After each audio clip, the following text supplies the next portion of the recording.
Good morning. Welcome to Grammar and Writing Lesson 20. Actually, I have no idea if you're watching this in the morning or not, but anyway, I hope you guys are doing well. Our vocabulary. The first word is console. Console. Now, just like we've been seeing, all of our vocabulary words are similar.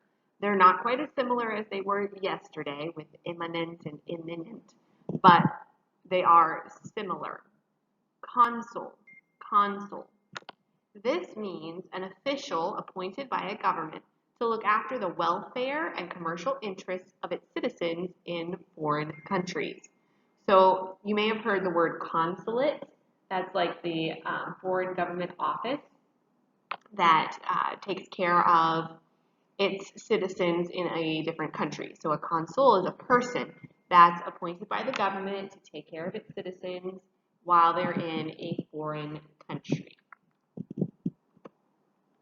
For example, the president sent a consul to Mexico to facilitate communication.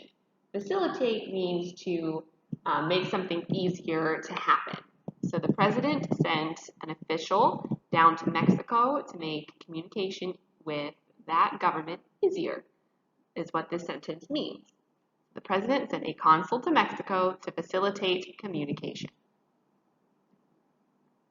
Council. Council. This is an assembly of persons convened for advice. So notice the spelling on this one. That's important. C-O-U-N-C-I-L.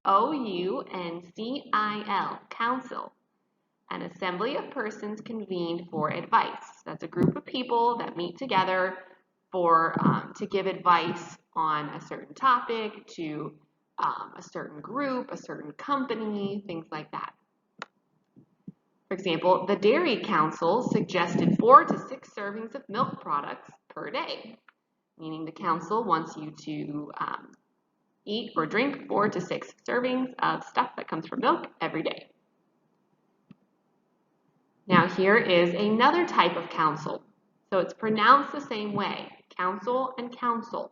It's the spelling that is different. These are homophones, okay? Spelling and meaning are different, but they sound the same.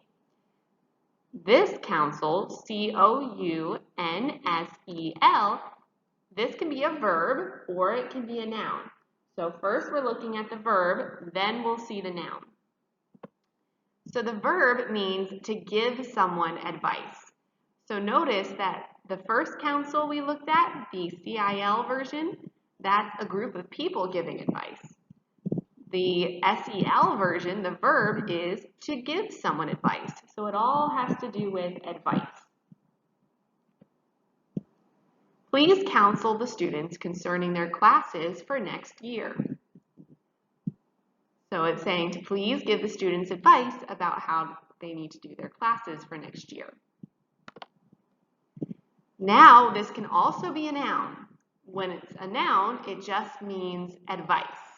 Okay, the first council was a group of people giving advice. This council is the advice. For example, her parents gave her wise counsel. So they gave her wise advice.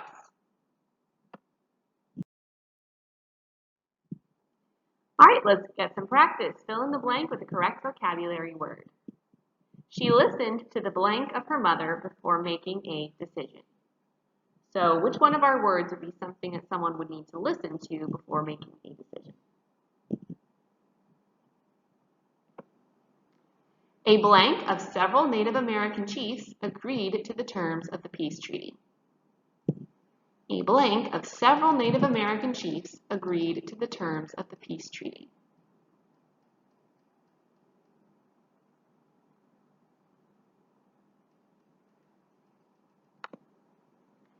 Mr. Green, blank to Canada, explained the process of exchanging American dollars for Canadian money.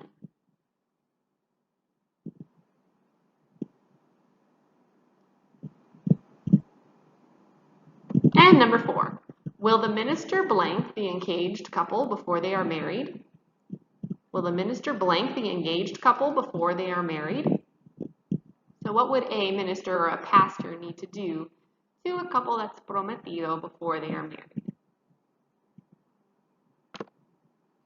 Number 1 should be counsel, S-E-L at the end. That's advice. It's saying she listened to the advice of her mother before making a decision.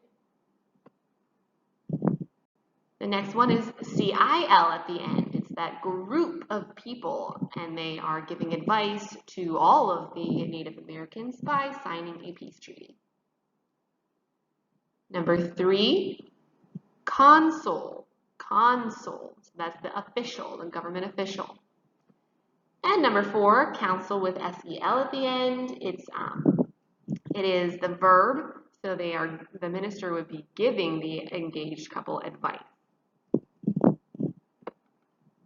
All right. Let's start our writing lesson. We're talking about personal and expressive writing, exploring the topic. So you need to get that page out. Pause your video right now if you don't have that out and ready. Page number 2 from your writing section. And I mean page number 2. It says page number 2 at the top, not your second page. Or I'm sorry, it says page number 2 at the bottom. Okay. When you write a personal experience narrative, usually you are telling the reader about an event that meant a lot to you. It's your own personal experience and it has some significance because a lot of things happen in your life, right? But they're not interesting enough to write about. They don't have enough importance to write about. So usually your personal experience is something that's interesting and it usually means something to you. To find a topic for a personal experience narrative, think about your own past. So to find a topic for a personal experience narrative, think about your own past. Think about things that happened to you. Think about things that were interesting, meaningful, something like that. So what kind of things would that be? And those are things you can use to write about as your own personal experience narrative. Remember, you will be writing your own very, very soon. So try to remember and think about meaningful events, things that happened that had some sort of significance in your life. This is called brainstorming. When you try to think and remember things that you want to write about, you want to get ideas, details, we call that brainstorming. Free writing and cluster diagrams can be useful for recording your thoughts. Free writing and cluster diagrams. Free writing is to just write out whatever comes to your mind, like throwing it out there onto the paper through your hand. You're going to write just whatever comes to your mind, all of the information, the facts, the details. It may not all be in order. It may not all flow smoothly. You're just getting out all of your ideas onto paper. A cluster diagram is a way of organizing ideas that begins with one central idea and branches out into more ideas. So you have one central idea and then you kind of branch out from there. Let me show you. So here is an example of a cluster diagram. See, we have the main topic there in the middle. That's your main idea. That one thought that you have, maybe you could write the event or something like that. That would be your main topic. Then you have supporting ideas. It doesn't have to be 3, but it should be at least 3, no less than 3. So you should start with 3, at least 3 supporting ideas. You can have 4, 5, however many you want, but you should have 3 supporting ideas. If you can't come up with 3 ideas that support your main topic, then it's not a good enough main topic. You're not going to have enough information to make it something that's worth reading, not at your grade level, 7th, 8th, 9th grade. No. You need to be able to come up with at least 3 ideas that support your main topic. Then you have your details. So the details, those branch off from your supporting ideas, and they tell the things that support your supporting ideas. So you have your main topic, then you have your supporting ideas, and then branching off from those, your extra details about those supporting ideas. And that should give you plenty of things to write about.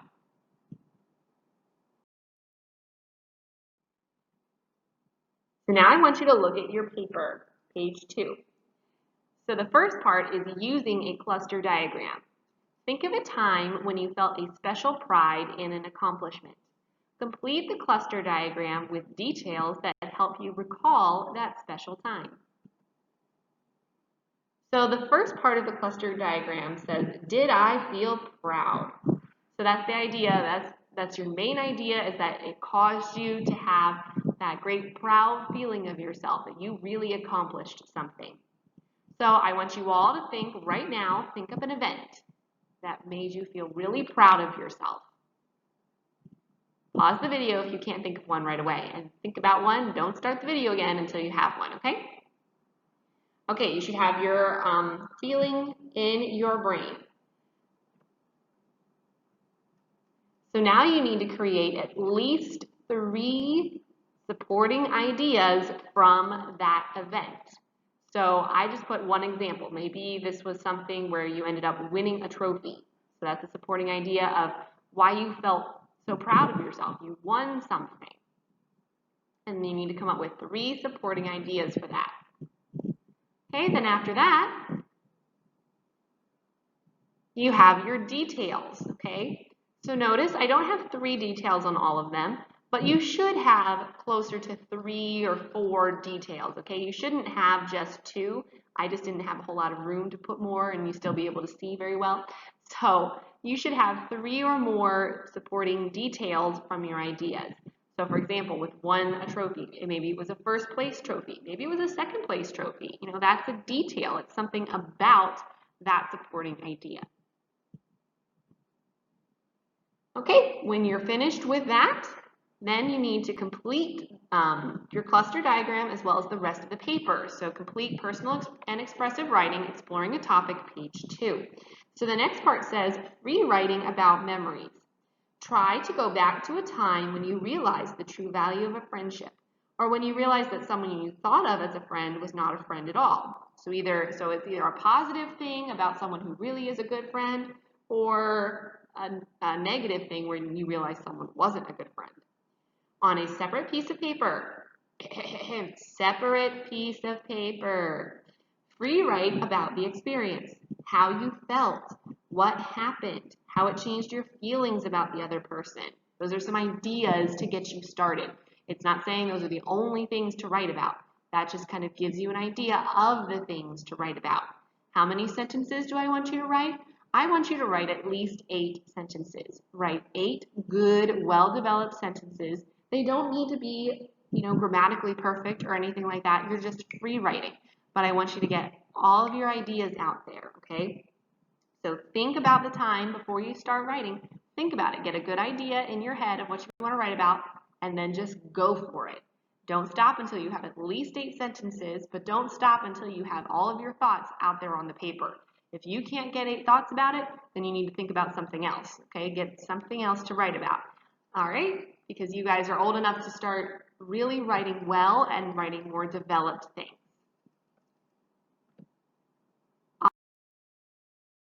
So I'm going to leave you there so you can spend some time writing. Have fun with it. Use your imagination. Get all of those thoughts out on paper. You never know. You might find you actually really like expressing yourself that way. Okay, if you have any questions, just let me know. Love you guys. Bye.